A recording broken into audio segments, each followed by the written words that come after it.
Economists typically assume that people make rational decisions. Models based on this assumption yield many useful insights into how the economy works. For example, at least 30 U.S. cities have considered a tax on soda. Economists can use models to estimate how an increase in the cost of soda would affect the quantity demanded.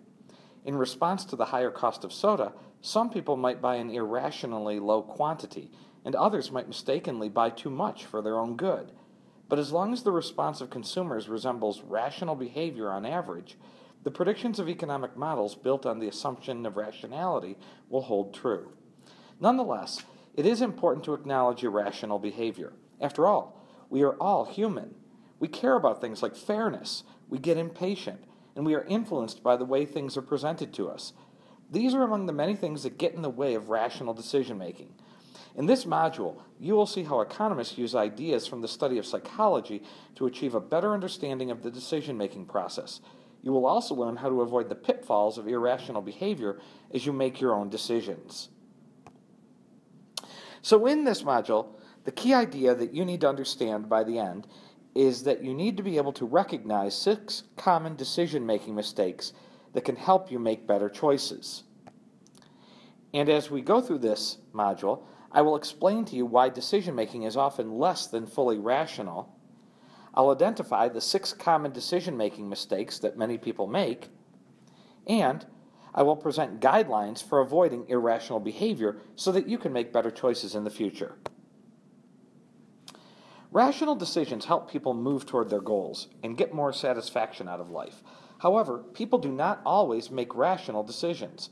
Sometimes we make mistakes and take actions that are not in our best interests. The field of psychology has much to say about how people make decisions and mistakes, and economists have applied ideas from psychology to improve their own studies of decision-making behavior. The branch of economics that merges psychology into explanations of economic behavior is called behavioral economics. And that definition is given to you right here. Lessons from behavioral economics can help you understand and avoid some common mistakes that people make. Why do people make irrational decisions? One explanation is that as human beings, emotions sometimes cloud our judgment about costs and benefits. For example, suppose you are going to a movie. You decide in advance that you will not buy popcorn because the cost of popcorn is greater than the benefit you expect to receive from it. Perhaps you realize that the opportunity cost of buying popcorn is that you can't use that money to buy Junior Mints, which you prefer. Or maybe you realize that eating popcorn would make you thirsty and that you would want to buy an expensive soft drink as well. But after entering the theater, the smell of popcorn overtakes you, causing a momentary lapse of judgment. You forget about the costs and benefits and buy the popcorn anyway. That is an irrational decision.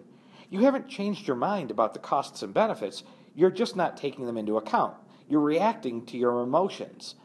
As a student of economics and as a decision maker, it's important for you to recognize the behaviors that call rationality into question. In the next section, we are going to look at 6 common mistakes in decision making. In some circumstances, mistakes are predictable. People tend to stray from rational decision making in making 6 common mistakes. 1. Allowing the presentation or framing of options to affect decisions. 2. Letting sunk costs matter. 3. Being too impatient. 4. Making errors due to overconfidence. 5. Avoiding change even when things could be better. And 6. Devoting time and energy to punish people who treat them unfairly, even when it is not in the punisher's self-interest. Let's examine each of these types of mistakes more closely. The first mistake is letting framing affect our decisions. We have seen that rational decision-making involves comparing benefits and costs, yet sometimes people let the way choices are presented or framed affect their decision. For example, when choosing among similar items, shoppers are more likely to select an item that is made out to be a good deal, even if it isn't. Suppose 2 stores sell jackets that are equally attractive to you. One jacket is priced at $80 every day. The other is advertised as a $160 jacket that is on sale for $80. Which one would you prefer to buy? If you'd lean toward the jacket that is $80 on sale, framing affects your decisions. But you're not alone. Because shoppers love to feel that they're getting a deal, promotions claiming sales and special prices, like those in the Black Friday sale here in the picture, are far more common than true bargains. If it were just prices and not framing that mattered, stores would stick with signs indicating the prices of goods without emphasizing price cuts, clearance sales, discounts, and specials. And if framing didn't matter, stores would simply charge prices like $20 rather than $19.99. Although the penny difference has little effect on our budget, it has a significant effect on the way we see things, because the first number of the price begins with a 1 and not a 2. That is framing in action. The second mistake people make is letting sunk costs matter. Have you ever heard the old expression, "don't cry over spilled milk"? It warns against the common decision-making mistake of letting sunk costs matter. As you learned earlier in this chapter, sunk costs are irrelevant to your decisions because they are already paid and you can't escape them regardless of your choice. What's done is done, or as economists say, sunk costs are sunk. Nonetheless, people do cry over spilled milk, and they are swayed by sunk costs. Think about all the times you've purchased a meal and then decided you didn't really like the food. If the food doesn't have a benefit to you, the rational thing to do is throw it out because the cost is sunk. You already paid for it. If you eat it, you've lost the money. If you don't eat it, you've still lost the same money. You can't get your money back by eating it or not eating it. But many people continue to eat food they don't like because they have spent hard-earned money on it.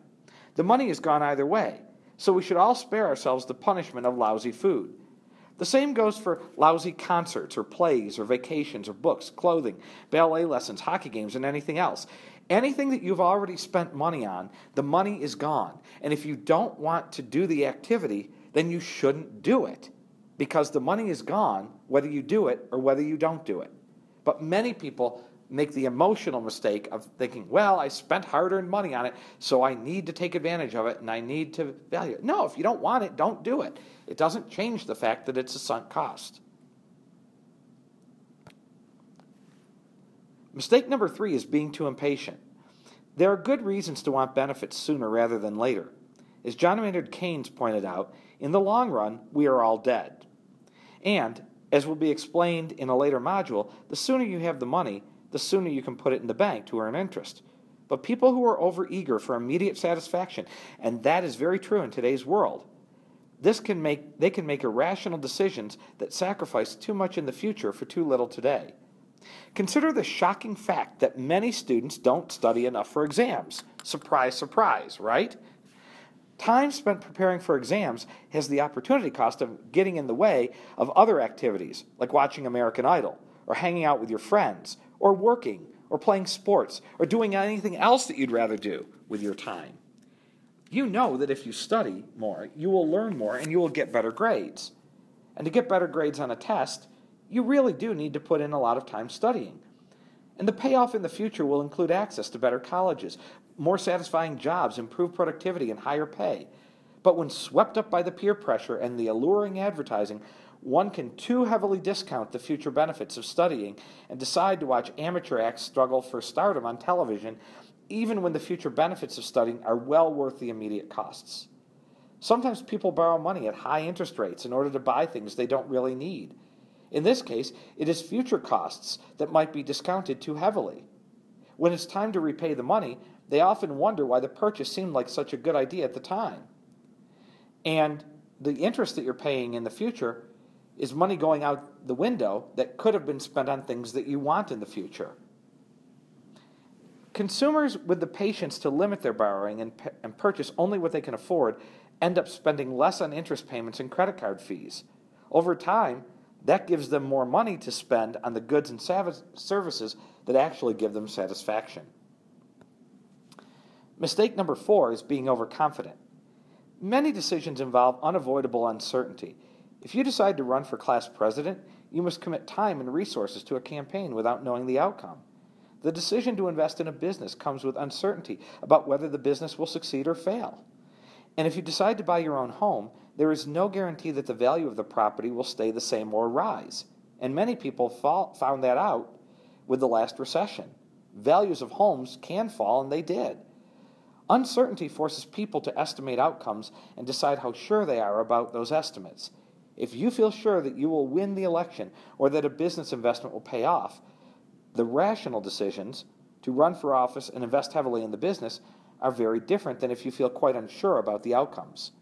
Psychologists have found that when people can't know something for sure, they tend to overestimate their ability to forecast what will happen. This is called overconfidence, and it can lead to irrational optimism and bad decisions. For example, many people are too optimistic about how their investments will turn out. Studies find that the average investor expects to receive a 5% higher payoff than is typically earned. Overconfidence about future earnings causes people to save too little money as they prepare to buy a house, pay for college, or retire. Overconfidence can also lead people to put too much money into a small number of risky investments or to drop out of school with the false hope that their new business idea will make them the next Ben Kaufman, or that they can become a professional athlete, or that they can become the next American Idol. In reality, the majority of new businesses fail within 5 years. To make rational decisions when the outcome is uncertain, it is important to be realistic about all the possible consequences of your choices. Mistake number 5 is sticking to the status quo. Sometimes people react to uncertainty by resisting change. To avoid making a mistake, many of us are tempted to keep doing the same thing, even if it's not in our best interest to do so. Economists call this inclination to keep things the way they are status quo bias. Life presents many options that involve some degree of uncertainty and risk. Trying new foods, asking someone to a dance, moving to a new town, exploring new careers. On one hand, excessive risk-taking can lead to painful losses. On the other hand, the old saying holds true: no guts, no glory. Sticking with the status quo and shying away from making new choices can slow the advancement of your interests. When you are presented with a new set of options, you should take a rational approach. Compare the costs and the benefits of each option and select the one that gives you the greatest net benefits. The final mistake, mistake number 6, is worrying too much about fairness. Suppose you have a sister who wants to go to Simply Salads for dinner, and you want to go to Simply Pasta. Although you'd rather eat at Simply Salads than at home, what would you do if your parents let you decide between two options? The whole family goes to Simply Salads, or the whole family eats at home. If your goal is to eat as well as possible, then fairness should not weigh into your decision, and you should go to Simply Salads. If you are distracted by the unfair omission of Simply Pasta from the restaurant options, however, you might choose to eat at home. The key is to avoid being so concerned about being treated fairly that it prevents you from making the best decision. We all like to be treated fairly. Sometimes insisting on fair treatment can be in your self-interest. For example, by calling attention to the unfair eating options, you might be granted the choice of restaurants next time to balance things out. But sometimes people go too far, insisting on fairness or punishing unfair behavior even when it makes them worse off. Would you give up money to punish unfair treatment? Daniel Kahneman, Jack Netsch, and Richard Thaler have examined the struggle between self-interest and fairness. They ran experiments in which one person, the divider, received money to divide between herself and another person, the recipient. After a division was proposed, the recipient could either accept the money offered by the divider or reject it, in which case neither side got anything. A rational recipient with the goal of gaining as much money as possible would accept any amount of money, even 1 penny, because some money is better than the alternative of no money. However, hundreds of trials revealed that fairness has a strong influence on decision-making. The typical recipient rejected anything less than about 1/4 of the money to be divided, and the average divider offered almost half of the money to the recipient. Accepting a small amount of money in the economist's ultimatum game is a lot like accepting the option of going to Simply Salads in the eating out dilemma. It is better than the alternative unless fair treatment weighs on the decision. Fair treatment affects shoppers too. Some people will walk out of a store when they don't like the way a sales clerk treats them. They want to punish the bad behavior. But if the item they seek is hard to find elsewhere, then walking out will make the shoppers worse off. Someone who makes a habit of punishing others regardless of the costs and benefits will walk out of a lot of stores and give up a lot of benefits. Rational decision makers focus on their goals and will not let knee-jerk responses to unfairness get in the way of the decisions that best serve their interests. So, to conclude this module, to make a rational decision, you have to compare benefits and costs.